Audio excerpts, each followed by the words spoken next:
sooner or later, the focus is going to be squarely on Republicans. Sooner or later, we're going to be talking a lot more about Mitch McConnell. There was an interesting episode involving McConnell today. I'm going to show you two things. We'll talk about it on the other side. The first is Donald Trump, October 3rd, recounting McConnell's glowing review of his Ukraine call. The second one is McConnell asked about that incident today. I spoke to him about it, too.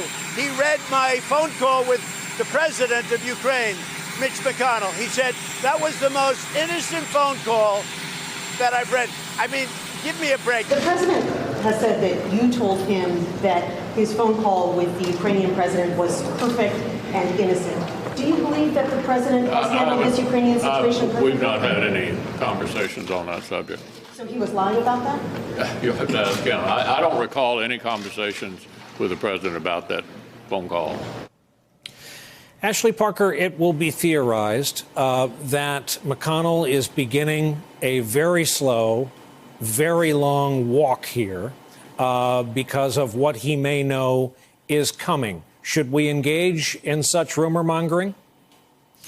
Well, I think the way to look at this is twofold. First, it's just worth noting that there is a trend where President Trump has a long history of making up, oftentimes out of pure cloth, things that he alleges allies and others have said. He did that with Leader McConnell. He did that with his defense secretary. He did that with Kevin McCarthy. He has a friend named Jim in Paris who he often attributes things to. So first of all, this is part and parcel with how President Trump operates. The second thing, I think, with McConnell kind of coming out and not quite calling him a liar, but certainly contradicting the president's version today, is just another example of those thin little cracks we're starting to see in the Republican wall and the Republican resistance that the president needs. You've seen criticism on Syria and foreign policy. And again, we shouldn't conflate impeachment and foreign policy. You've seen some Republicans come out in favor of at least an inquiry into what the president did. And you're seeing a lot of very muted defenses. And I think when you have this with the leader, it's just another sign that the president really is facing down the most vulnerable moment of his presidency thus far.